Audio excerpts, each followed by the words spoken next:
Lajme, aktualitet, argëtim, horoskop, telenovela, showbiz, të gjitha në Metropol. Bëni subscribe në faqen Metropol. Humb jetën gjyqtari që u qelluar në sallë, plagosen dhe 2 persona të tjerë. Një ngjarje e rëndë ka ndodhur ditën e sotme në ambientet e gjykatës së apelit në Tiranë, ku një person i armatosur ka hyrë brenda godinës dhe ka qelluar gjyqtarin Astrid Kalaja. Mësohet se gjyqtari ka ndëruar jetë si pasojë plagëve të marra nga të shtënat me armë zjarri.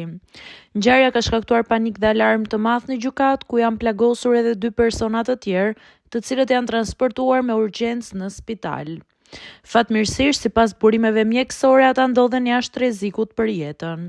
Autori i sulmit është kapur dhe arrestuar në vend, ndërsa policia i ka sekuestruar armën e krimit.